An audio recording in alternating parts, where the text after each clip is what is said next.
Hi guys, आपका स्वागत है आपके अपने show MKJ talks for investment इन हिंदी में। कैसे हैं आप भाई? मैं देख पा रहा हूं कि आप सब मुस्कुरा रहे हैं और कारण यार सर ने आज डिफरेंट टी शर्ट पहनी है। सर तो वो स्ट्राइप्स वाली टी शर्ट पहनते हैं, आज ये डिफरेंट टी शर्ट कैसे? चलिए इसका राज मैं खोल देता हूँ। एक्चुअली मेरे एक सब्सक्राइबर हैं, वो मेंबर भी है मेरे, पहले प्लैटिनम के मेंबर थे, फिर वो रूबी के मेंबर बन गए। तो मुझे काफ़ी समय से, जब वो प्लैटिनम के मेंबर थे, शायद सब्सक्राइबर थे, तब से भी व्हाट्सएप पे मैसेज किया करते थे, सर आप अपना एड्रेस दीजिए, मेरी टी शर्ट बनाने की फैक्ट्री है, मैं आपको टी शर्ट भेजूंगा। उनकी लुधियाना में भगवान महावीर इंडस्ट्रीज़ के नाम से जो है फैक्ट्री है। तो मुझे कई बार बोलते थे तो मेरा स्टाफ रिप्लाई नहीं करता था, एड्रेस नहीं करता था। बाद में वो प्लैटिनम के मेंबर बन गया, रूबी के मेंबर बन गए, तो फिर मैंने उनको एड्रेस दिया, उन्होंने भेजी, बहुत अच्छी उन्होंने कई सारी टी शर्ट्स भेजी। तो आने वाले कुछ दिन तक आप मुझे लगातार डिफरेंट टी शर्ट्स में देखेंगे और उनमें एक स्ट्राइप्स वाली भी है, बाकी सब अलग तरह की है। बाकी टी शर्ट मुझे बड़ी अच्छी लगी, बच्चे का धन्यवाद है, थैंक यू है। तो मैंने कहा भाई आपकी जिज्ञासा दूर कर दूं, नहीं तो कमेंट में आने वाला था सर आज टी शर्ट फर्क है, आज वो स्ट्राइप्स वाली नहीं पहनी आपने। चलिए अब आप बात को आगे बढ़ाते हैं और अपना कार्यक्रम शुरू करते हैं। सबसे पहले शेयर बाजार की कहानी, MKJ की जुबानी। भाई आज इसमें बड़ा इंपॉर्टेंट चर्चा का विषय, बड़ा इंपॉर्टेंट चर्चा का विषय। देखिए लगातार आप देख रहे हैं, मैं वीडियो में आपके साथ DIs FIs का डाटा शेयर करता हूँ और आपने गौर किया होगा कि जो है जब FIs माल बेचते हैं तो DIs खरीद लेते हैं और जब FIs खरीदते हैं तो DIs बेच लेते हैं। यानी कहीं ना कहीं हम चर्चा भी करते रहे उस सेक्शन के अंदर कि यार DIs तो बफर का काम करते हैं, बाजार गिरने नहीं देते हैं। तो मैं बहुत समय से इस चीज पे गौर कर रहा था कि यार क्या कारण है ये गिरने नहीं देते, क्या कारण है, इनको क्या बेनिफिट है, ये रिवर्स करते हैं, सरकार ने कहा, क्या कहा है। तो देखो आदमी अटकले लगाता है। तो मैं पिछले कुछ दिनों से लगातार सोच रहा था, थ्योरी बना रहा था, लोगों से बात कर रहा था, तो थ्योरी जो मेरे दिमाग में सेट हुई, जो मैं आपके साथ अभी शेयर करूंगा। पर आपके साथ शेयर करने से पहले मैंने ये थ्योरी, जो इस फील्ड के दिग्गज लोग हैं, जो मतलब देखिए अब ये म्यूचुअल फंड में तो अपने जानकारी में बहुत लोग हैं जो बहुत अच्छी पोस्ट पे भी हैं और बहुत अपने फंड्स भी लगाते हैं और वो काफ़ी हद तक रिलेटेड, ज़्यादा डिस्क्लोजर नहीं दे पाऊंगा। मैंने कहा पहले उनसे शेयर कर लूँ उनका क्या विचार है। तो मैंने उनको अपनी फीलिंग बताई, तो उन्होंने बोला जी आपकी फीलिंग जो है, हम इस बात से सहमत है कि काफ़ी हद तक यह कारण है कि शायद इस वजह से बाजार को DIs गिरने नहीं देते। जब FIs माल बेचते हैं वो खरीद लेते हैं और जब वो खरीदते हैं तो वो फिर कंफर्टेबली बेच सकते हैं, तब वो बेच लेते हैं। इस तरह से वो अपनी प्रॉफिट बुकिंग भी कर लेते हैं और साथ साथ बाजार गिरने को से रोक भी लेते हैं। अब इसका कारण क्या है? देखो जो मुझे समझ में आया कि देखिए इस ये जो ये वाला पीरियड चल रहा है, अगर हम 2008 की बात करें, उससे पहले की बात करें, तब ना इतना म्यूचुअल फंड्स का चलन नहीं था। अब आपको पता है म्यूचुअल फंड का चलन बड़ा जबरदस्त हो गया।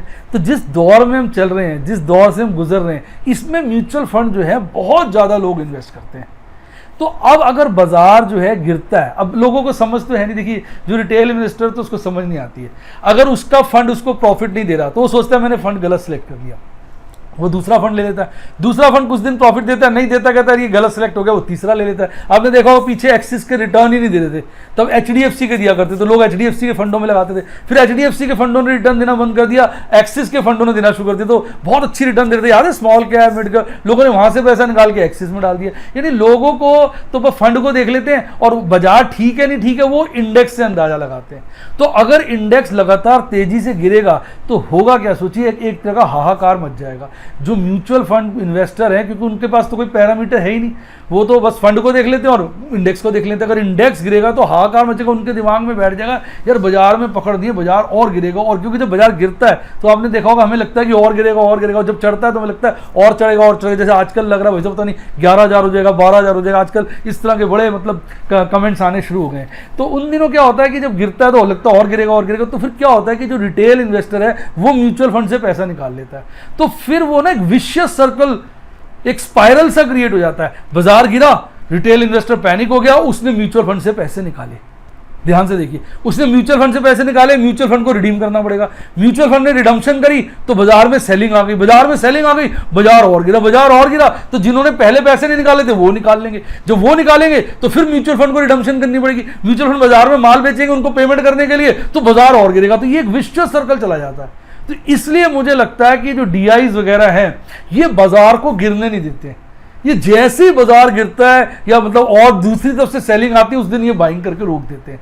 और जब मतलब ये एक तरह से जैसे टैप नहीं तो नल, जैसे मैं आपको बताऊं, जैसे हम बहुत बढ़िया वाइन की बोतल आते हैं तो उसकी ऊपर की नेक छोटी होती है, कहीं में ऊपर कंचा या गोली सी लगी होती है, जब आप वाइन डालते हैं तो धड़ाम से नहीं गिरती, थोड़ी थोड़ी गिरती है, क्योंकि वाइन बहुत महंगी है, आपने गलती से डाल दी सारी गिर गई तो वेस्टेज हो जाएगी, तो उसमें रुक रुक के गिरती है ताकि वेस्टेज ना हो।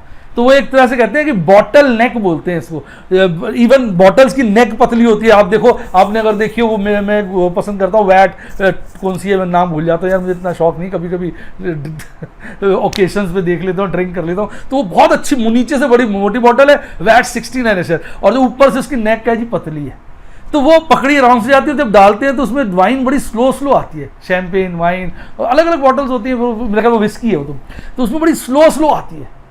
तो ये जो पकड़ वाली बात है ना, यही वो काम कर रहा है हमारा म्यूचुअल फंड। वो ना बस बाजार का बॉटल नेक बन गया है, वो बाजार को गिरने नहीं देता, स्लो कर देता है, यानी गिरता है तो उसमें खरीद के उसकी रुकावट के रोक देता है, चढ़ता है तो फिर अपना माल बेच देता है, चढ़ने से तो उसको परेशानी नहीं है। तो मुझे लगता है ये षड्यंत्र जो है इस वक्त बाजार में चल रहा है, जिसकी वजह से बाजार गिर नहीं पा रहा। तो इसको कहते हैं एक प्रकार से इंडेक्स मैनेजमेंट हो रहा है। एक इंडेक्स मैनेजमेंट का कारण यह भी है कि म्यूचुअल फंड की रिडम्पशंस ना हो। आप मेरी बात से सहमत है, कमेंट में लिखिए। देखिए इस वक्त भूल जाइए सब बातें, जो हम चर्चा कर रहे हैं उस पर फोकस करिए, नॉलेज पे फोकस करिए, बात को समझने की कोशिश करिए, जो मैं बात कर रहा हूं उसमें दम लगा। यानी वो इंडेक्स को इसलिए मैनेज कर रहे हैं कि ऊपर से नजर आए सब ठीक है, ताकि एक मैसिव मास स्केल पे रिडम्पशन ना हो, लोगों को भ्रम बना रहा है कि बाजार नहीं गिर रहा है। तो अगर आप देखेंगे बहुत सारे शेयर, मैं अभी इसकी लिस्ट बनाऊंगा, आप भी बनाइएगा, आप निफ्टी 50 के 50 शेयर की लिस्ट बनाइएगा और उनका आप क्या लिखिए, 52 वीक हाई, 52 वीक लो और करंट प्राइस लिखिए। तो आप देखेंगे अभी तो कुछ मार्केट चढ़ गई है, पिछले कुछ दिनों से ऊपर आ गए, लेकिन अभी भी बहुत सारे आप शेयर देखोगे जो अपने 52 वीक हाई से जो है आधे रेटों पर आ गए थे।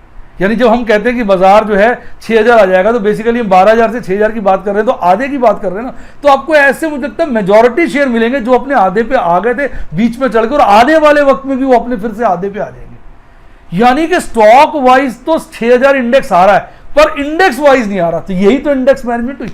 तो जब मैंने ये बात उन एक्सपर्ट लोगों के साथ शेयर करी, तो वो भाई साहब मूक हो गए एकदम, बोले बात तो आप ठीक कह रहे हो जी, इसका आपने जो बात पकड़ी है ये काफ़ी हद तक ठीक है। अब देखिए मेरे को ये तो है नहीं कि मैंने सारे संसार के सभी म्यूचुअल फंड हाउसेस से उनके साथ बैठ के, उनके सभी एक्सपर्ट्स के साथ डिस्कशन करके, उनकी वोटिंग करा के ये मैंने चेक करी है कि मैं ठीक कह रहा हूँ। आदमी एक सैंपल ही लेता है, मिठाई की दुकान पे भी जाता है, उसको 1 किलो मिठाई लेनी होती है तो 1 किलो मिठाई खा के थोड़ी टेस्ट करता है, एक टुकड़ा खाता है, टेस्ट करता है, समझ नहीं आता एक और खा लेता है, टेस्ट करता है, ठीक लगता है, कहता है भाई तोल दे 1 किलो मिठाई।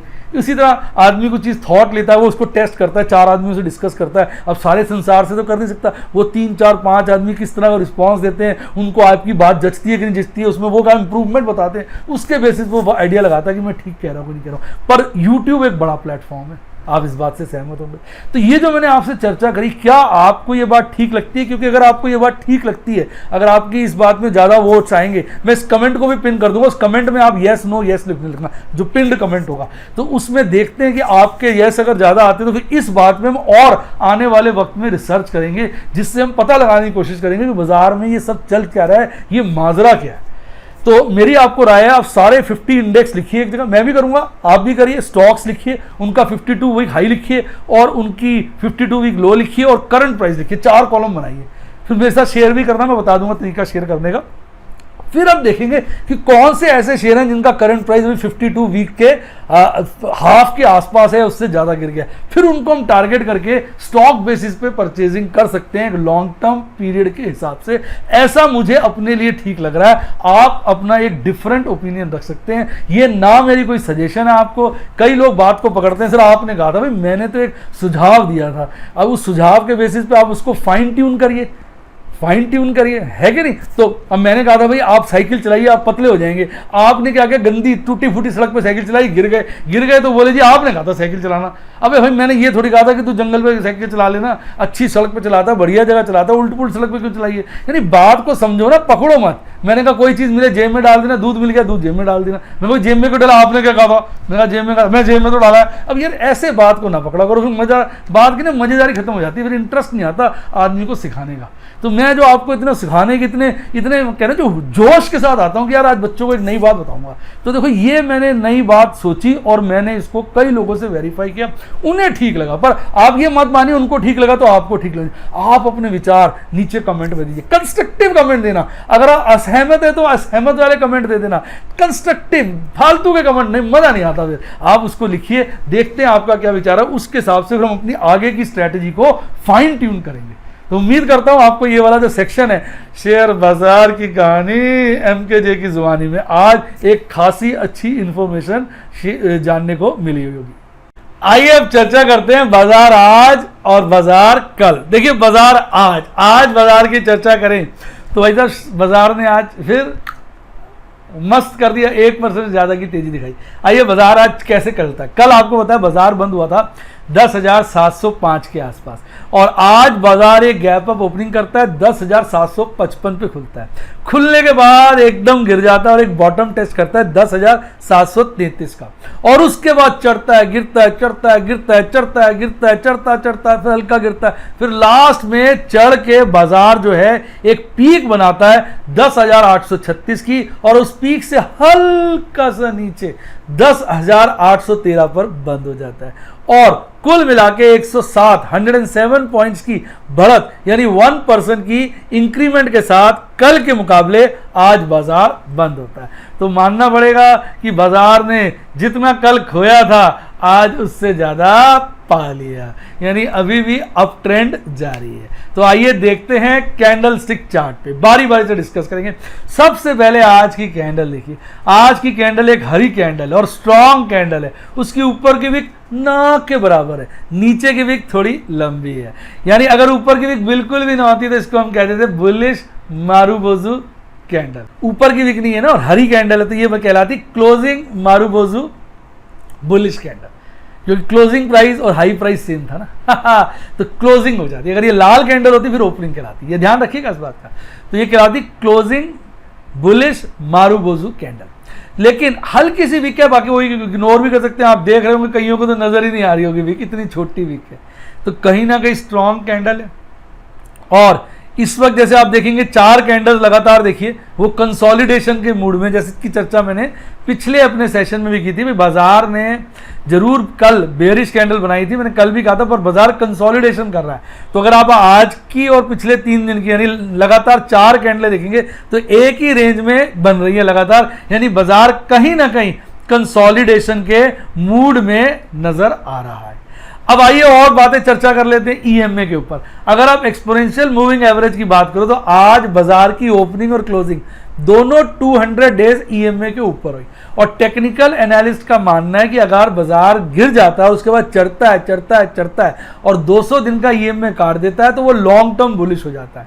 यानी इस वक्त चार्ट के हिसाब से यानी एक्सपोनेंशियल मूविंग एवरेज के हिसाब से हमें यह कहना पड़ेगा कि बाजार बुलिश लॉन्ग टर्म बना हुआ है, ईमानदारी की बात। बाकी आप लोग डिफरेंट ओपिनियन भी रख सकते हैं, जो चार्ट में नजर आ रहा है वो मैं कह रहा हूं।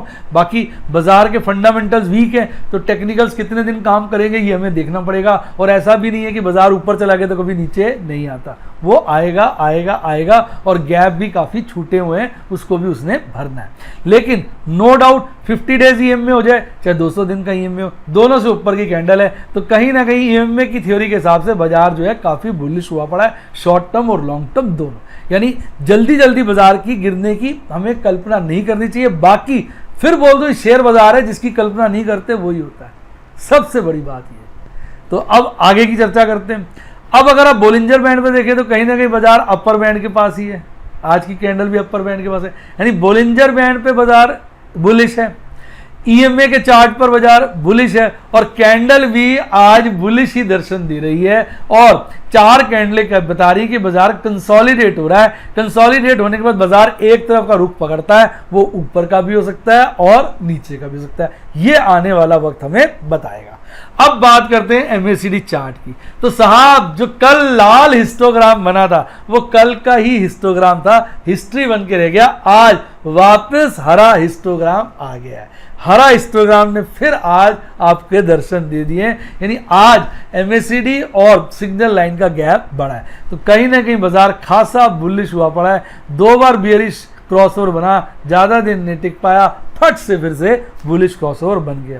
तो MACD चार्ट पे बाजार स्ट्रांग है, और अगर RSI की बात करें तो बाजार ओवरबॉट जोन में आ गया। यानी RSI की थियरी पे अगर विश्वास करें तो RSI की थियरी ये कहती है अगर बाजार ओवरबॉट जोन में आता है तो इन्वेस्टर को कॉशियस हो जाना चाहिए, क्योंकि बाजार में काफी जम के खरीदारी हो चुकी है, अब सूनर लेटर बिकवाली आएगी, बाजार गिरेगा। ओवरबॉट जोन जो स्टार्ट होती है वो RSI जब 70 होता है वहां से स्टार्ट होती है, और 80 पे कहते हैं उसका मैक्सिमम हो जाता है। इसका मतलब ये नहीं कि 80 के ऊपर जाता है, 80 के ऊपर भी चला जाता है बाजार, लेकिन फिर वो एक तरह से सूचक हो जाता है, भाई साहब सावधान सावधान सावधान। तो जो ट्रेडर कम्युनिटी होती है, जो इन्वेस्टर कम्युनिटी होती है, जो खरीद बेच करती रहती है, वो जब देखते हैं RSI 70 के ऊपर चला गया तो उनके कान में घंटी टन टन टन टन टन टन बजने लगती है, और वो कॉशियस हो जाते हैं। वो अपने हिसाब से बाजार पे एक निगाहें गाड़ लेते हैं, और जहां मौका लिखता है वो अपनी प्रॉफिट बुकिंग करके बेचकर बाजार से निकलना शुरू कर देते हैं, क्योंकि उनके लिए सिग्नल होता है ओवरबॉट का। तो इस तरह से मैंने आपको इस सेशन के अंदर बाजार आज की स्थिति और बाजार कल कैसा हो सकता है कैंडल स्टिक पैटर्न पे मैंने बता दिया। ओवरऑल सारे सिग्नल स्ट्रेंथ शो कर रहे हैं, RSI भी स्ट्रांग है, पर RSI क्या ओवरबॉट जोन में घुस चुका है, तो सूनर लेटर उसमें गिरावट देखने को मिलनी चाहिए। अब कब मिलेगी, आज या 10 दिन बाद, वो तो वक्त ही बताएगा। आइए बात करते हैं ऑप्शन चेन एनालिसिस की। जैसा कि मैंने अभी कैंडल स्टिक चार्ट में आपको बताया कि बाजार कंसोलिडेशन के मूड में है, तो अगर आप ऑप्शन चेन एनालिसिस भी देखेंगे तो लगातार स्टेटस क्यो वाली पोजीशन नजर आ रही है, यानी बाजार वहीं पर थमा हुआ। ये भी इस तरफ इशारा कर रहा है कि बाजार कंसोलिडेट हो रहा है, ज्यादा इसमें फर्क नहीं आ रहा। बात करते हैं कॉल के ओपन इंटरेस्ट की। कॉल का ओपन इंटरेस्ट सबसे ज्यादा आज भी कल की तरह 11,500 पर है, और सेकंड हाईएस्ट 11,000 पे। पर नोट करने वाली बात है, आज 11,500 पे ओपन इंटरेस्ट खासा बढ़ा है, लगभग 2 लाख के आसपास ओपन इंटरेस्ट कॉल का बढ़ा है।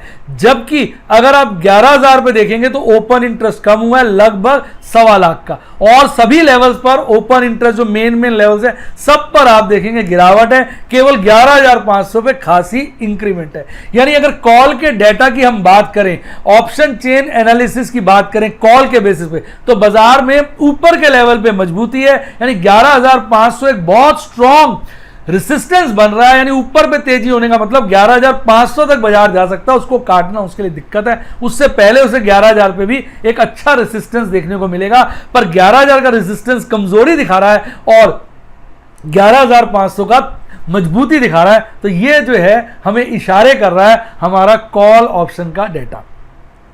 पुट की बात करें, जो लोग शॉर्ट करना, देखो इसका फायदा क्या होता है, कई लोगों को लगता है बाजार बहुत तेज हो गया हम शॉर्ट कर दें, पर जब वो कॉल ऑप्शन का डेटा देखते हैं तो उनको एक कॉशन हो जाता है, नहीं यार अभी भी ऊपर के लेवल पे रेसिस्टेंस स्ट्रांग हो रहा है, यानी बाजार अभी मजबूत है, तो फिर वो सोच के शॉर्ट करते हैं ना, या शॉर्ट की जो फीलिंग है उसको पोस्टपोन कर देते हैं। तो ये फायदा होता है। कोई आपको ऑप्शन चेन एनालिसिस कोई नंबर थोड़ी दे देगा कि ये कर लो इससे लाखों रुपए बच जाएंगे, वो आपको इशारे देगा। इशारे कहते हैं ना, जो समझदार लोग होते हैं वो इशारा ही काफी है। अब बात करते हैं पुट की, तो पुट में भी अगर आप देखेंगे तो आप ये ऑब्जर्व करेंगे कि सभी लेवल्स पर पुट का ओपन इंटरेस्ट कम हुआ है, केवल 10,000 का एक ऐसा लेवल है जिस पर ओपन इंटरेस्ट आज लगभग 1.5 लाख से बढ़ा है, यानी 10,000 का लेवल और ज्यादा मजबूत सपोर्ट का पॉइंट बनता जा रहा है, यानी 10,000 से नीचे बाजार गिरने की संभावना कम है। अब इसका फायदा कैसे उठा सकते हैं? इसका फायदा ये होता है कि अगर 10,000 से नीचे की आप पुट बेचेंगे ना तो वो आउट ऑफ मनी हो जाएगी, ऐसा जो कॉल ऑप्शन चेन एनालिसिस करते हैं उनका मानना है। पर उसका प्रीमियम भी कम होगा, रिस्क भी कम होगा, पर इसका मतलब ये नहीं है कि वो पक्का ही आउट ऑफ मनी होगी, गारंटी होगी। गारंटी शेयर बाजार में अगर आप ढूंढ रहे हैं तो गलत है। गारंटी आपको पनवाड़ी की दुकान पे मिलेगी, आइसक्रीम वाले के ठेले पे मिलेगी गारंटी की, भाई ये इस आइसक्रीम का ये रेट है, गारंटी है। गारंटी शेयर बाजार में अगर आप ढूंढ रहे हैं तो गलत बाजार में, गारंटी के लिए दूसरे बाजार में जाइए साहब। सीधी मजाक वाली बात नहीं, सीरियस बात है। तो गारंटी नहीं है, लेकिन एक प्रोबेबिलिटी जिसे कहते हैं बहुत हाई है कि अगर 10,000 से नीचे की पुट बेची जाएगी तो वो आउट ऑफ मनी हो जाएगी, यानी सेलर को 100% फायदा होगा, इसलिए उसका प्रीमियम भी काफी कम होता है। यही बात कॉल के लिए। बच्चे पूछते हैं भाई इसको क्यों करते हो आप, स्टडी बता रहा हूं। इसी तरह कॉल में अगर आप 11,500 से ऊपर की कॉल बेचोगे तो उसके अंदर उसका आउट ऑफ मनी होने की probability is very very very very high, इसलिए उसका प्रीमियम भी कम होगा, सेलर को प्रीमियम ज्यादातर केस में प्रॉफिटेबल हो जाएगा। पर गारंटी बाजार के अंदर नहीं। अब कई लोग बोल देंगे जब आप गारंटी नहीं दे सकते तो एनालिसिस क्या कर रहे हो? यार ये क्या बात हुई? समझदार बनो, मैच्योर्ड बनो, बचपना छोड़ो यार। एनालिसिस अपनी जगह होता है, गारंटियां थोड़ी एनालिसिस से निकल जाती हैं। अगर एनालिसिस से गारंटियां निकलनी जाए तो हो गया काम, शेयर बाजार ही खत्म हो जाएगा जिस दिन शेयर बाजार में गारंटी आ गई। कैसा लगा डायलॉग? कमेंट बॉक्स में बताइए। अब बात करते हैं अच्छा सेकंड हाईएस्ट पुट के ओपन इंटरेस्ट की। उसमें थोड़ा बदलाव है। कल जो सेकंड हाईएस्ट था वो 9,500 पे था, आज गिरकर 9,000 पे आ गया। और उसका कारण यह है कि 9,500 पे ओपन इंटरेस्ट ज्यादा कम हो गया, 9,000 पे हल्का कम हुआ, इसलिए नंबर 2 पे 9,000 आ गया। बाकी 9,000 और 9,500 पे ज्यादा फर्क नहीं है, टफ फाइट है, तो ज्यादा कोई चेंज वाली बात ऐसी दिखाई नहीं दे रही। आइए अब बात करते हैं थियरी ऑफ मैक्सिमम पेन की। भाई थियरी ऑफ मैक्सिमम पेन का जो मैक्सिमम ओपन इंटरेस्ट है, जहां पर हम कहते हैं मैक्सिमम पेन है, वो बकायदा 10,000 पे बना हुआ है और सेकंड हाईएस्ट भी 11,500 पे बना हुआ है और दोनों लेवल्स पे ओपन इंटरेस्ट बढ़ा है।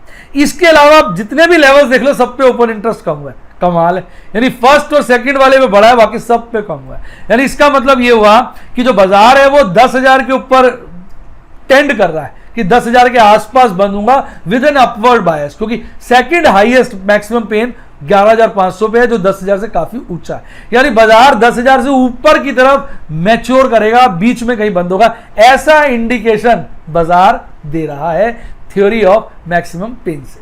आइए बात करते हैं आपके प्यारे राज दुलारे किसके? एफआईडीआई के। एफआईडीआई की मैंने शुरू में चर्चा कर दी थी, तो देखिए आज भी वही आप देखेंगे निष्कर्ष सामने निकल के आएगा। आप देखेंगे कुछ ना कुछ उसी तरह की चीजें निकलती है। ज्यादातर टाइम डीआईज एफआईज के उल्टा काम करते हैं। आज देखेंगे एफआईज ने माल की नेट खरीदारी करी है और डीआईज ने मौका देके नेट बिकवाली कर दी। देख रहे हैं आप, नेट बिकवाली कर दी। अब अगर हम एफआईज की बात करें तो कल उन्होंने नेट बिकवाली की थी लगभग 1,000 करोड़ की। आज उन्होंने 200 से ऊपर नेट खरीदारी करी है, यानी बाइंग करी है। डीआईज की बात करें तो वो लगातार नेट बिकवाली कर रहे हैं, बाजार नहीं गिर रहा तो वो मौका देख के अपना माल काट रहे हैं, क्योंकि उनको चिंता तभी होती है जब बाजार गिरता है, तब वो माल नहीं काटते, तब वो खरीदते हैं। क्यों? क्योंकि वो चाहते हैं रिडम्पशंस ना हो म्यूचुअल फंड की, जिसकी चर्चा आज मैंने शुरू के सेगमेंट में करी। आपका क्या विचार है? इस बात को दिमाग में रखते हुए आगे इस सेक्शन का एनालिसिस हम किया करेंगे। आपको मेरी यह विचार कैसे लगा कमेंट बॉक्स में बताइए। तो उन्होंने लगभग आज और कल की नेट खरीदारी का लेवल सेम है। कल लगभग उन्होंने 850 करोड़ की नेट बिकवाली, खरीदारी नहीं बिकवाली की थी, और आज 800 करोड़ की नेट बिकवाली की है। अगर दोनों का डाटा जोड़ लिया जाए तो कल जो है नेट बिकवाली बहुत ज्यादा हुई थी, क्योंकि एफआईज डीआईज दोनों ने माल बेचा था। कल 1850 करोड़ के आसपास की नेट बिकवाली हुई थी। आज उस हिसाब से नेट बिकवाली खासी कम है, 590 करोड़ की है। यानी ओवरऑल देखा जाए हमारे जो इंस्टीट्यूशनल भाई हैं वो माल बेच के निकल रहे हैं, तो इसका मतलब कहीं ना कहीं जो आज माल प्लस किया है वो नॉन इंस्टीट्यूशनल इन्वेस्टर्स, इन लोगों ने ज्यादा माल को प्लस किया होगा।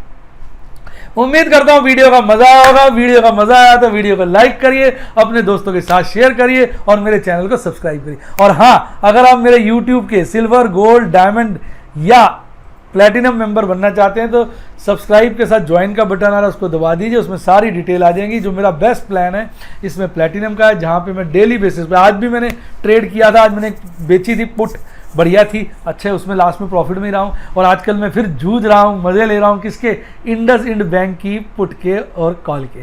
उसमें मैं स्ट्रेटेजी में लगातार बना हुआ हूँ, कोई ना कोई मुनाफे का तरीका निकाल के लास्ट में इसमें प्रॉफिट कमाना है। मेरे लिए कि गेम हो जाता है, एक लाइव डेमोन्स्ट्रेशन हो जाती है मेरे मेंबर्स के लिए। इसी तरह अगर आप मेरे व्हाट्सएप के, सफायर या यूबी के मेंबर बनना चाहें तो फ़ोन नंबर डिस्क्रिप्शन बॉक्स में है, मेरी टीम से कॉल करिए या व्हाट्सएप करिए, वो जो है आपको मदद करेगी। सफायर में सब कुछ है, सिर्फ एफएनओ नहीं है, उसकी टीचिंग जो है मैं केवल रूबी में कराता हूं।